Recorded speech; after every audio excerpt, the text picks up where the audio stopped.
All right, folks, we're going to get going. This is our second ever artist conversation. We have decided that Karen Erren is our very own version of Oprah.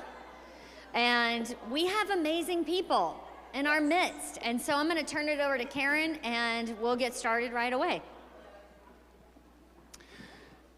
Good afternoon, everyone. So I'd love to start with how did we come to be here, right? And as Lee mentioned, 5 or 6 months ago, we had our inaugural artist talk with V.L. Cox, a longtime friend of mine from Arkansas, who did the End Hate door installation on the stairs. And so many of you reached out with comments, and John, with whom I had been in Connect and Care, for us Southerners, that's Sunday school, John sent a really lovely email about VL. And so I said to John, is it okay with you if I forward this to VL? I'd love to share it with her. I know it would mean a lot to her. So I sent it to VL, and VL responded almost immediately and said to me, world-renowned composer Jon Deak. And I, embarrassingly, said, really nice guy John, who's in my Connect and Care group. And Lee is right. We have extraordinary folks amongst us, of which John is certainly one. So I want to just share some of the descriptors about John that I've encountered and that he also has shared. That's okay. Some of them are just descriptors. So composer, certainly, right? Bassist or contrabassist, depending on what you're reading.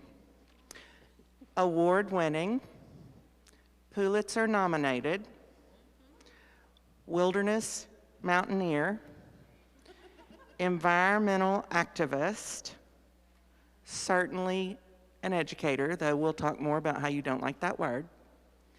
And one of my favorites, which was from David Yang, the artistic director at the Newburyport Chamber Music Festival, who was influenced by John professionally and personally, and where John was featured.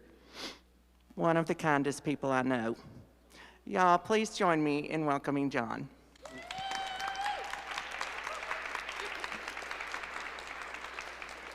So I know many of you in the audience, but I do have a quick question before John and I get started, which is, how many of you are professionally trained musicians? Wow. Okay, I appreciate that. Sometimes I have to ask John what words mean, so I just wanted to make sure I wasn't the only one in the audience that might not have that expertise. Mm-hmm. John, one of the many things I find so interesting about you is that you really knew what you wanted to do and be professionally from a very young age. Mm-hmm. Tell us a little bit about that. Oh, I don't know. First of all, come on in closer. We love to make this a sort of community and communicative event here. I apologize for us for making Karen uncomfortable sitting on these bass stools. This is a stool of which I played for the bass for many years. I'm a broken down bass player, so you have to give me a little grace for wanting to be here. Also, sitting down, I won't necessarily see all of you. Anyway, that's great. Thank you. This is already wonderful. Did I know what I wanted professionally at a very young age? Absolutely not. John. The word professional. Fair enough. The word professional was something that didn't exist for me, and still I quail at it a little bit and bristle at the word educator, because I feel that art belongs to everybody. Did I identify as an artist? Yeah, there's no question about that. That was the only way that life had any meaning for me. However, I did not ever feel that I possessed some unusual ability, because I didn't. I didn't really. I wasn't one of those wonder kids talented young musicians. I love the music, and that's it. So you talked your folks into a piano. Tell us about your first piano teacher. My first piano teacher, yeah, by the way, an old broken down, speaking of broken down, a second or third hand piano, which probably cost my father's 2 or 3 weeks' salary. I took lessons in a small town nearby northern Indiana. This is near the Lake Michigan. In the days before the dunes began to be a suburb of Gary, Indiana, which is a suburb of Chicago and all that. In Miller, there was a woman named Mrs. Kepke, and I took lessons from her, and I practiced like those of you who are musicians, and hopefully all of you, because you don't have to be a professional to love music. We go through the John Thompson Teaching Little Fingers to Play book, and I did that too, except being naturally a little bit rebellious, I would come to the lesson, and I did practice, I did play, but I would change things in those little exercises. I would take it up an octave down, I would cross my hands maybe, and play the wrong notes, sometimes on purpose. And dear Mrs. Kepke would clap her hands in delight. That's the key. Because when I became, as I told Karen, when I became more proficient and we moved a little closer into Chicago, I got to study with a very prestigious teacher, piano. And she was approving of my basic skills, but however, when I would play a Scarlatti or a Clementi sonatina, I would change some of the notes. And she would look at me aghast and say, "Who do you think you are, Mozart?" And I stopped composing for 10 years. Okay. So a couple things, and I think we'll circle back to the value that piano teacher gave to you and maybe some influences that she, along with some other factors, had in some of your endeavors. But it wasn't the first time, right? If I understood your timeline correctly, you stopped composing for about 10 years, then you started again, but you kind of took another break, at least one, right? Yeah, I was back and forth a little bit, yeah. Yeah, I did in high school. Yeah, I wrote some music and enjoyed that, and even had the nerve to play a piece that I had written for me and about 2 other colleagues on the little state music contest in Illinois. We were in Illinois at that time, and yeah, I remember the judge giving it like a second or third class rating, because I think it was he, decided that the piece lacked certain harmonic sophistication, although he kind of liked the ending. And it was very, very judgmental, and it was that kind of thing.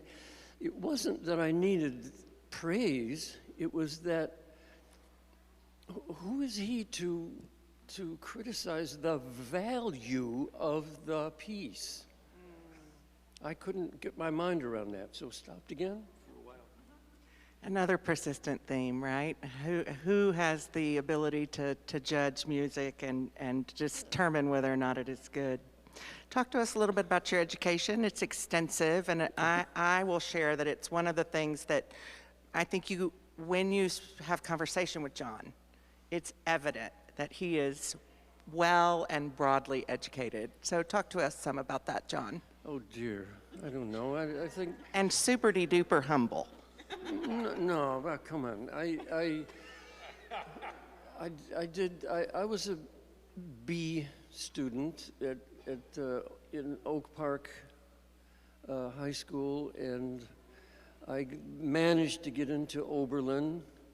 I didn't score too high on the SAT scores then because I wasn't listening to the directions and followed the directions wrong and got a couple of low scores. When they said, how come you didn't do this part? I said, well, I wasn't told to do that part. Yes, you were. You were told to do that. So in other words, I wasn't always good at paying attention. Like right now, I'm, often, so a little scattered. Is that, well, and then, okay, Oberlin, and I tried to study composing there, and I failed to enjoy it and therefore stopped again. Because I couldn't stand the academy, that the serious composer was supposed to write in a certain aleatoric or atonal systemic way and so forth. Then I transferred to Juilliard at a time, well, whatever, when I was falling in love with mountains, and I really should have just gone and become a forest ranger or something, but there was some ambition kind of thing with music, and so I transferred to Juilliard, tried to study composition there, and didn't do it again, except I had one good teacher, and I don't know if any of you know who PDQ Bach is, Peter Schickele. Oh, I see a lot of heads nodding. I was fortunate to come across him at Juilliard. And although he wasn't technically my composing teacher, he had a lasting influence on me because he allowed a certain amount of humor to come in. His own music was very serious, and I said, Peter, why are you write this kind of music, but it's so brilliant what you do with PDQ Bach. Can't you bring them together? And he didn't know what I was talking about. So finally I went to, I taught at the Santa Cecilia Conservatory in Rome because I got a Fulbright scholarship to study there. I was very blessed and fortunate to, manage to get that, and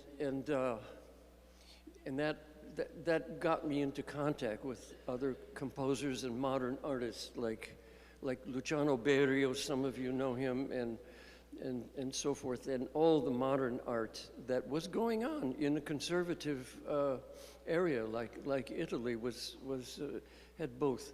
And then I came back to University of Illinois, where I studied with John Cage and Sal Martorano, and really got myself free again and really started composing. And that was when I also was in contact with George Crumb, who was a very current composer of that time. I remember when John was sitting in an audience, and he was very revered, right? He was this philosophical guru that we all admired, which I did too. We were sitting at a concert, and on stage, the University of Illinois was very modern music oriented. They were playing Atlas Eclipticalis by the Cages, and where you took a star chart and you started playing points of light along the stars, so very aleatoric and meditational. That's the word. It was a very meditational piece. And in the old conservatory building at Smith Hall in Urbana, a man had to go around and clear everybody out of the practice rooms because they were not acoustically sealed from the main concert hall. And somebody had gotten past Peter, the guard, who kicked everybody out. And in the middle of Atlas Eclipticalis, a piano student started banging out the Liszt First Piano Concerto very loudly. And the students, all the graduate students around me who were studying with Cage, were horrified, and they ran upstairs to crucify this guy. And I was sitting very near to John, and he was like this. He was listening to the piano concerto and the little star tinkling of his piece and hearing a new piece. And I said, that's it. That's it. That was my moment of taking off. And so, and it jived perfectly with my idea that art is not only not predictable, but that everybody possesses it. And if I just one final comment on this run that I'm doing right now, I see how I go off on tangents. I think it was Picasso that I first heard say, but it's said many times, and most of you know this, everybody is born an artist. The problem is remaining one. And that jibed with that philosophy. So there we go. Thank you. So we're going to talk more about your composing. We're going to talk about the very young composers, but I want to pause for just a minute because when you and I were preparing for this time together, I said to you, John, what are you most proud of? And what did you say? Do you remember? I'll tell you if you don't. No, tell me. You said your family. I The said, kids. yeah, no, I was going to say that, and I hope that it was what I Yeah. would say. So share with us a little bit about your family. No, I'm just, as I even said in our small group, and by the way, Lee and Kay, thank you so much for, during COVID, we started these small groups, and I'll bet most of you have been in some of the little groups, small but mighty, whatever words we have. And they have been so binding to many of us, to this church and these people. It has been so warm. I mentioned something that I was pulled into that I didn't expect, and that's a theme in my life, really, a lot of unexpected joy, unpredictable joy, which includes composing, but also, in this case, my family. I frankly didn't have, in terms of, I was an only child, and although I was not unloved, I was not underprivileged. We weren't, we were lower middle class, but we were middle class, and the childhood was unhappy in a way, let's just say, that made me, when I grew up, decide for sure I was never going to have children. And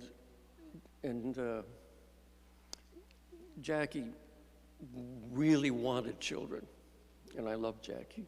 So, as I said to some, could I say this again? I don't know, those of you who've heard it. Talking with a woman who really needs and wants to have children and trying to resist that is like going out on a stormy day to Jones Beach when the waves are about 4 feet high, going out to the water's edge, holding out both your hands and trying to stop a wave from crashing down, okay? And so I had a choice of leaving the marriage or having the children, and I chose having the children, and it's been the greatest joy of my life. These children are magnificent human beings, and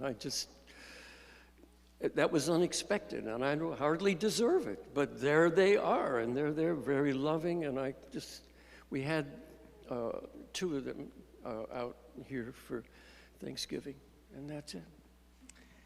I would love for you to speak. There are 3 children. Speak their names into the room and bring them here with us. There John. are actually 4. Oh. Nikki, Forrest, and Selena are with Jackie, and Alex, who is now 50 years old, was with a first marriage, and he is an adopted son, but I love him, and so there they are, the 4. Thank you Alex, for sharing. Nikki, Forrest, Selena. Nikki, Forrest, and Selena are almost like Irish twins, just barely a year apart, each one, and so there they are. Thank you for sharing that with us. So you were with the New York Philharmonic for 40 years, yes, roughly 40 years? 40 years. And you met an influencer there that impacted your work. Talk to us about that some. Probably many, but what about the first? Yeah, well, 2. First, of course, was Leonard Bernstein. Is that probably what I mentioned? Because I did see LB, as we sort of called him, or that's what his daughter calls him. So I first saw him on one of the scratchy, flickery black and white TVs in Indiana, and I saw him conducting, and he had the orchestra play the opening bars of the Beethoven Fifth Symphony, and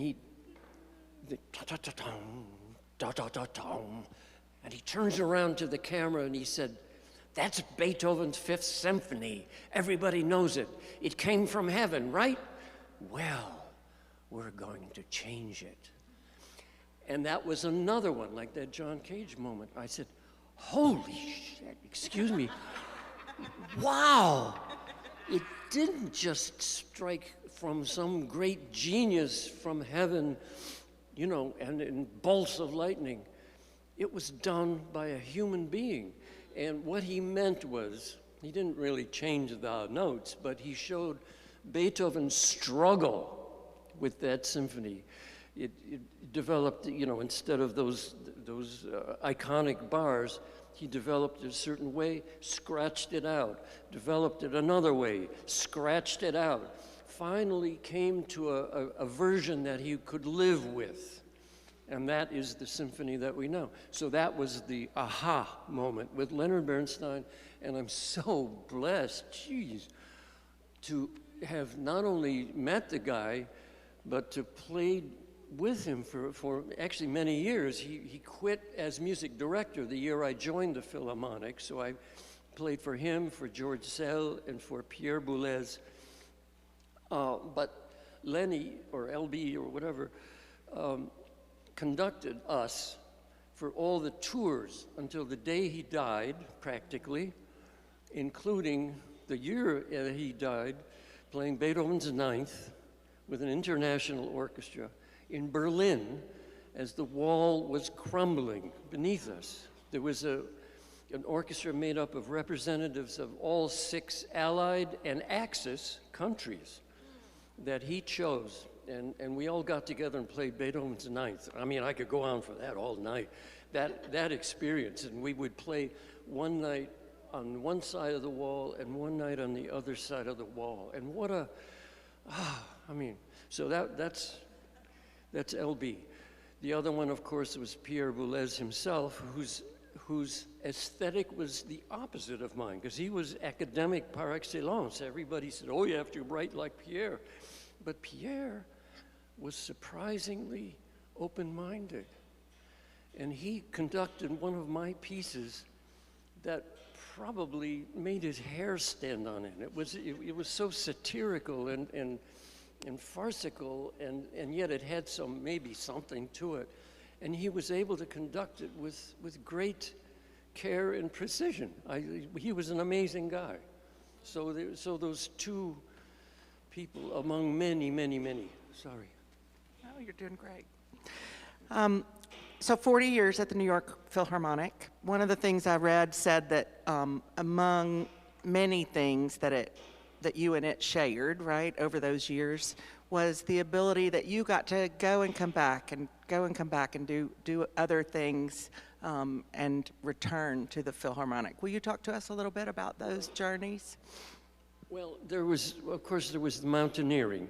Every moment of vacation that we had, even with the rigorous schedule of the Philharmonic, and you worked hard. I mean, it was 4 concerts every week, plus rehearsals and, you know, keeping up your ability. You know, it was like being on a basketball team or something. I mean, you had to be, so, but every moment I had was mountain climbing, and people say, "Yeah, but your fingers, you know, you're out there in 20 below zero and, you know, climbing cliffs, and aren't you worried about your fingers?" And I guess so. Maybe, yeah. But of course I was a bass player, but bass players have to play too. I mean, they have to play fast notes too. I know we make fun of ourselves, but there you are. Anyway, and so in the middle of all that, I did climb Denali or Mount McKinley with just a friend of mine. We just went up, and we went up the difficult side all the way from Wonder Lake. I don't know if any of you have been Denali National Park, and it's like, I don't know, 40, 50 miles across the tundra, and we were carrying 150-pound packs in 2 carries, and then ice climbing the north face of it. It was, and we were lucky. It was only 30 below at the top, and we had actually some sun. It was amazing. And then later on, we climbed a peak in the Himalayas together, and a lot of rock. But along with that was a growing pressure about children. Should we get into that just a little bit? I don't want to talk, some of you know this, but again, it was my conviction that, yes, the creative process means going deeply into oneself, and by deeply, it's not like, oh, what am I doing? Or now, what am I, self, it's beyond introspection, and there's where it connects with Buddhism, I guess, because you go so far into yourself that you begin to lose yourself, and then something happens, and I guarantee it could be every single one of you in the hall. It could happen to you, and it probably has, where something comes from outside, or at least outside your consciousness, and it comes down in some palpable form, whether it's poetry, music, art, painting, words, or education, or whatever. That's why I hate to call myself an educator, because it's just bringing things out. Being a composer is not something that you have to be a genius for, or a PhD from Harvard or Juilliard. It's something that's born in each of us, and some of the greatest music has been done with kids in the street, for heaven's sake. So I said to John Duffy, meet the composer, and he was one of the first to bring composers back. We, the professional composers, had gotten so separate from audiences and from orchestras themselves even, that who cares if you listen, I'm doing my thing in the ivory tower. I mean, come on. I said to John Duffy, I said, John, I have this conviction that I could empower, not teach, I could empower children ages, I would say 8 to 11, pre-adolescence, to compose music for the symphony orchestra. And he looked at me like I was nuts. He said, how? And I said, John, I don't know, but I want to find out. So I was, again, blessed. I had the support of, he said, oh, okay, I'll throw in, I'll throw in a little bit. And Maren Alsop, the great conductor, one of the first great women conductors who was recognized, said, hey, let's take him. So I got to work with the Colorado Symphony, and I started the Very Young Composers. Some of the things that you've said about that program and about those children, everyone has a musical brilliance. I love that. Tell us about that. Everyone, every kid. I would get kids who you'd peel them off the walls. They were so ADHD and all kinds of kids on whatever spectrums. And you get them for 30 seconds to write some music, and it would be like scribbles and dribbles and stuff, and they would hum something, and I would play it on the piano or sing it or play it, whatever. And they said, no, that's not quite right. Was it like this? Yeah, that's it. And they would put together a piece. Now, who's going to play that? The flute or the saxophone or the drums or what? Well, what did that lady who played the flute for us, how was she? If we had it like here, what would that? I need her to sound like a kitten purring. So we get, so we'd write that out, and a lot of it would be stuff, and then I would say, look at that measure, what you did to put the clarinet together with the violin. I've never heard anybody do that before. And a child who had been told that they were, not musical or tone deaf or whatever, would light up. You'd see the light in their eye, that one little measure. And a lot of them went forward, but that wasn't the point of the program. The point was empowering them, making them realize that they had something within themselves that belonged to them. Extraordinary, right, y'all? Right. One of the things you said about that program, that right here in this place, this sanctuary, I want to just take a few minutes and talk about is you said it's God's work. And when I look at the interviews that you've given and the articles that have been written about you, you talk about being a man of faith.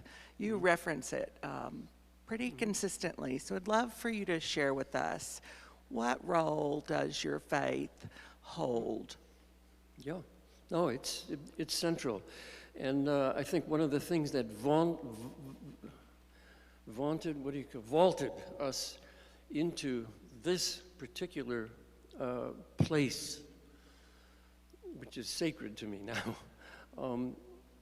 was the fact I was brought up Catholic, and there was, it was all by the book, and we weren't even encouraged to study the Bible or anything. We memorized prayers and stuff, and the services were in Latin, which, and so I left the church at about age 18, and I studied, Nietzsche and Schopenhauer and Sartre and so on, and all this existential stuff, and was going along in that, and yet there was always something very spiritual going on. And I think when Jackie and I when the kids were real little, and some of you remember Nikki Forrest and Selena, we had gone to we'd spent the summers in a Teton music festival there, and Jackie had them in a daycare thing, and it was a fundamentalist Baptist, just a fundamentalist thing where they discovered hatred of people who are gay, people who believed in science, because all of a sudden Forrest was telling me at age whatever he was, 5, 6, the science school is all wrong. God created the Tetons in one day. Period. And I said, Jackie, we have to get these kids to a church that teaches love and acceptance of the world as well as heaven. And we had the good fortune to run into David Wildman and Karen Collins, and Daniel was practically Nikki's best friend, and he still comes over all the time. And they said, hey, why don't you try this place? Because we said either Riverside or this place. And the first time I came, this man had a sermon, and he made me just, I said, oh my God, somebody who is spiritual and loving and kind, and yet had both feet planted in the earth and in America and in the world. I said, this is it. We're doing it. And ever since, this is my 20th anniversary, Kay. 20 years. Yeah. And then along came wonderful people, Echo and Kay and Lee and Andrea and well, I can't go through all the names of the wonderful associate pastors you've had, a wonderful record. And, well, I could go on and on.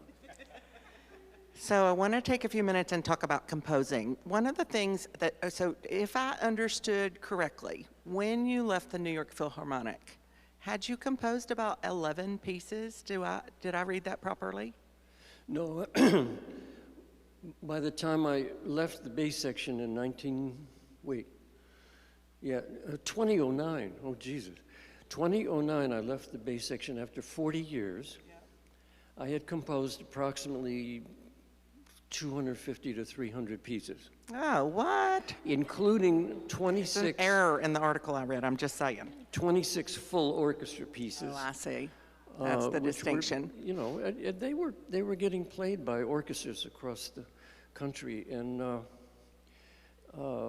I look at those scores now that are written 30, 40 years ago, and I said, geez, I tossed this whole orchestral score out in about 3 or 4 weeks. Could never do that now. I'm working on a piece now which is very serious, although also it's got to be lighthearted too, and it's called Greta the Fearless, and it's a spiritual biography kind of Greta Thunberg, and it started with a myth that I always believed in, that on Christmas Eve or the solstice, you know, in pre-Christian era, that animals could speak. And I wrote a piece on that, and that worked, and it was successful, and the lady in association that backed it financially agreed so that I could do a sequel, and that's the one I'm working on now, but it's taking months to write, and wow, it's slower, but the ideas are still there, I hope. So one of the things I was unaware of is that that practice of commissioning compositions. Can you share with this group a little bit about that process, what that looks like, and how that works for you personally? Oh, wow. Yeah, well, that that has existed historically throughout, at least back to the Middle Ages, when the church would commission works. I mean, they would commission great art, obviously, your Michelangelos and Raphaels and so on, and they would also commission works by whether it's Landini or Josquin, musical works, and through Bach also, who is arguably the world's greatest composer and all that, which is great, and I recognize that. I mean, there is great art. I could talk a second about what makes great art. Okay? Okay. Here goes. Okay, everybody is an artist, okay? Everybody who wants to be and who brings it and holds it to them will be an artist if they choose. And you can be a carpenter, a school teacher, a policeman, or anything, and be an artist at that work. One of the things that I've always noticed, and when I'm writing myself, I never think of it, because if you do, it's kind of like, you know, if you look at something, it goes away, right? So you kind of just feel it out there. You take a personal story. Now, Scrooge, Scrooge is a very intense personal story, and so a conductor, Christopher Kendall, who is a wonderful conductor, was a great administrator in Washington, D.C., who played several of my works, and he said, John, why don't you try a setting of The Christmas Carol? I said, okay. So I liked it, you know, Christmas Carol, it's great, and I actually wrote an overture and a first scene to it. This is back in the late 1980s. And then I stopped. I thought, okay, this guy is a miser, he's a penny pincher, and in the end, he becomes generous. I said, okay, that's kind of a, you know, a beautiful liberal story and all that. And what was it that all of a sudden, and I sent it to, some of you knew Isaiah Sheffer, who founded Symphony Space. Unfortunately, Isaiah is no longer with us, but he whipped up, without provocation, without a cent, I didn't pay him anything, he whipped up a libretto. I said, wow, I can deal with that. And so, it was almost like 8 years later. I was in the midst of a horrible time, family time, problems, and hated myself. I have this self that I love and this self of me that I hate. I'm always, you know, I'm on the verge of bipolar myself, because I've ecstasies of mountains and then, you know, caverns of despair and self-hate. And I was attracted to things like Jekyll and Hyde. So Scrooge I got gradually into the inner workings of Scrooge and how hopeless he was. And this is what I explore. You'll hear it in Saturday. It was very important to me that he began to understand his problem, and all the ghosts of his present, future, and past appeared before him, and they were all in his head. That's why you'll only see one player up there, even for the who does the 16 roles. The Erren is fantastic. He becomes 16 different people as these people confront him. It's all in his head. And in his blackest moment of despair, this always gets me. In his blackest moment of despair, he wakes up on Christmas morning. And he thinks, the spirits are still at him, and he realizes, that's not a spirit, that's my bedpost. And it's morning. And that kind of self-revelation that you're not hopeless, that there is redemption possible, and that Dickens, now we're talking great art now, and A Christmas Carol is great art, okay? Because it takes an intensely personal, like Shakespeare, I guess, intensely personal crisis, if you will, and we all realize that we all partake in it. We all share it. That's the art that brings that intensely into focus to an individual and broadly to humanity, and maybe even beyond humanity. That's great art. Beautiful. Okay, we're going to see a trailer for Scrooge. We're going to see it for the video. Before we watch it, and I'm afraid I'm not going to pronounce this correctly, so you'll have to help me, but share with us about Sprechspiel. Oh, Sprechspiel. Oh, no, it's a play. Arnold Schoenberg, who was one of those academic composers but was a really fine artist himself, kind of invented a thing where it's half speaking and half singing. Sprech, Stimme, okay? Speak, sing. I view the human voice as I'm talking to you now is music. I'm not speaking in monotone quarter notes, and I tell my students that all the time. Write the way you sing, write the way you feel, write the way you speak. That's Sprechspiel, speak, playing. And I have, instruments are alive, okay? The instruments you hear in Scrooge, they're not just accompaniments, they all are. The harp becomes the ghost of Christmas past, it's just, and so forth. The horn, Christmas present, and so on. So in one of the videos I watched that spoke about John and his process, they said about this piece, it embodies the piece.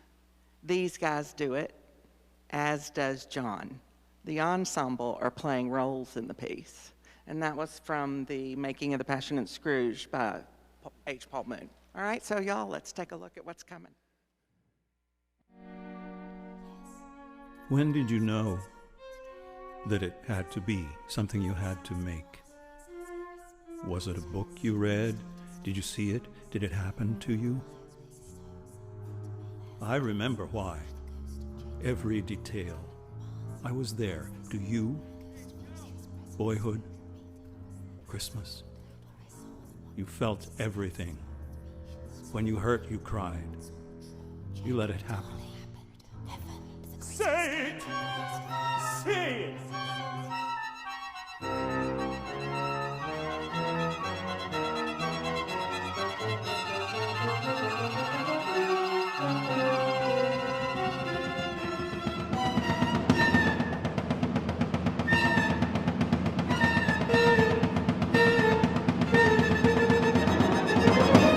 I see it!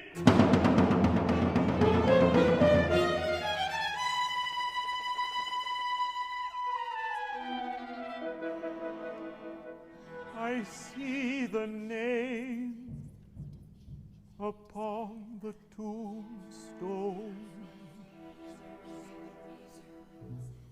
It is my own.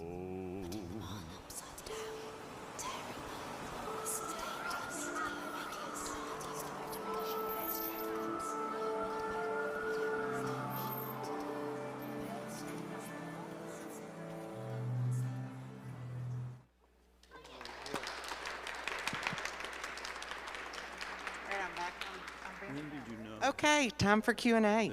Who's got questions for John? Any?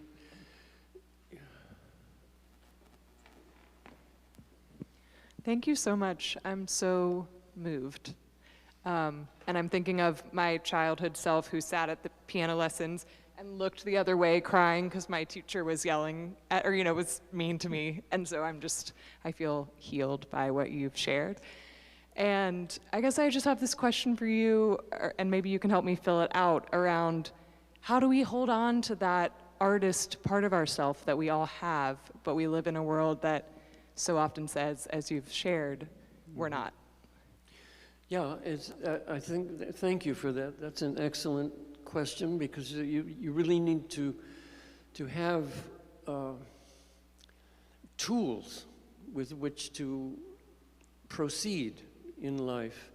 And I like to think of when I was working with my students in the very young composers, I would regard that, I said, each of you has a toolbox. And again, like I said, like the flute player would come in, this is a flute, and it goes from here to there, and it can sound like this and sound like that. And did you write something for the flute or the saxophone or the drums or whatever? Because they don't just demonstrate for you guys. You have to produce something yourself. So my advice, if it may be such, is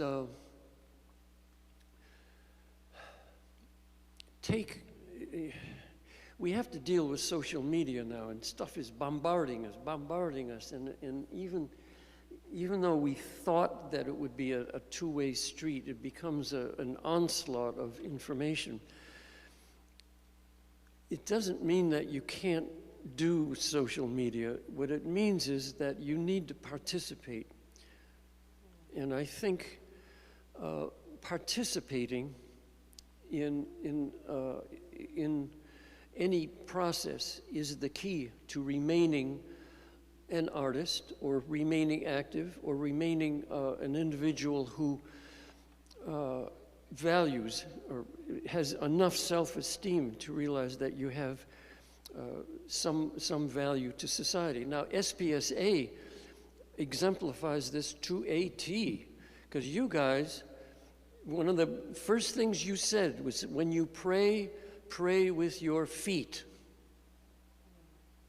Don't just pray, do something about it. This is an activist church, and that's how you become active and a self-esteem as an artist. And I say, as a construction worker, a policeman, or as you can approach anything as an artist. It's fun to write poetry, and I couldn't encourage that more. And I always look, as a quote-unquote teacher, or as an advisor or mentor. I call my teaching artists mentors and cheerleaders. Cheerleading is a thing. I always look for something good and possibly original in what you may say something to me, and I say, oh, that's an interesting part of the comment, even if it's something that you're repeating from the news or whatever. So participation is the key. Thank you, Sally. Thank you, John. Ekema? Thank you so much, John. I have lots of delightful memories of playing the violin. I played for the entirety of my childhood. And for me, being in an orchestra was like a team sport. I also love sports. And I have lots of like warm fuzzies about creating music in a team. So I'm curious, what's your favorite piece of music that you've ever played? Favorite piece of music, yeah.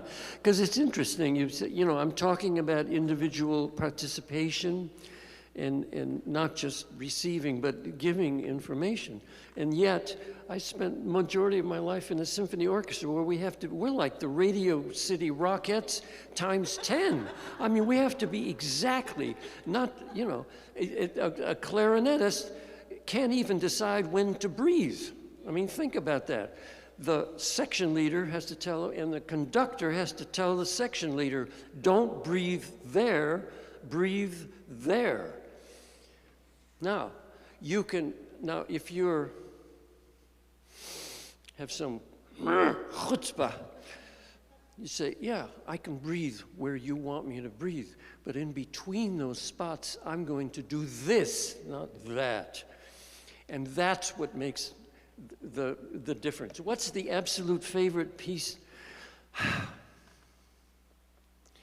It's the piece that I'm listening to at the moment, as they say.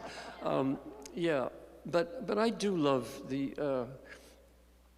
I practically memorized the Beethoven and Bruckner symphonies and Sibelius, the Sibelius.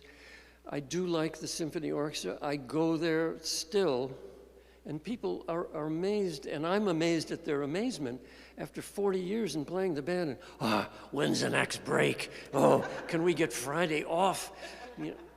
Yeah, but the longer I played in the orchestra, the more I loved it. Even now, I'll go and sneak in to rehearsals because I love to hear the sound of the symphony orchestra. To me, that's my voice, is the most, I think the orchestra is the most culturally, is the greatest achievement in the history of humanity.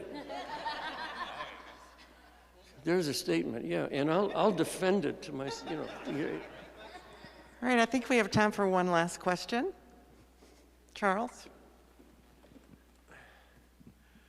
Thank you so much for this, John. It's what a gift it's been to sit here and hear you talk and share your story. But I didn't hear about my favorite instrument, the bass, because that's what I played in junior high school and after that. And I said, well, when did you get to that? Or how? Okay, yeah, the story is fairly simple and very prosaic and yet typical of me. I went to Mr. Little, this is already in high school, and I was already in Oak Park, Illinois, and they had an excellent high school symphony orchestra, and I heard the thing, and I was already in love with it. And I said, Mr. Little, or Dr. Little, I don't know, I want to play in the orchestra. He said, what do you play? I said, I play piano. He says, we already have pianists, and I said, what else? And he said, come to a rehearsal. So I went, and he allowed me to sit right behind him. He was like there, and I was sitting behind the podium trying to be inconspicuous. And Mr. Little was, he was a wonderful musician and kindly and yet strict. Trombones, measure 14. You're flat, you're coming in late. Play it again. Okay, cellos, play measure 38. And on the second beat, no, that's wrong. You're supposed to be, okay, basses. Play measure, and he goes, and he looks at them, and the basses are going like this. There's 3 of them. The first guy dropped his bow. The second guy tried to play a few notes, but played on the wrong string altogether. I mean, it wasn't even close. The third girl burst into tears. Mr. Little turned around to me and said nothing. He just sort of nodded his head, and I said, the bass.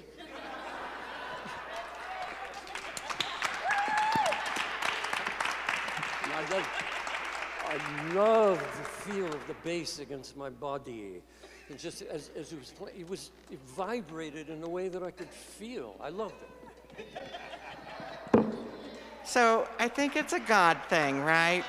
That today, when Lee preached to us about the value of storytelling, about the value of sharing, and about the sacred tether that ties us together when we know stories from folks we care about. Thank you, John, for this time and your story.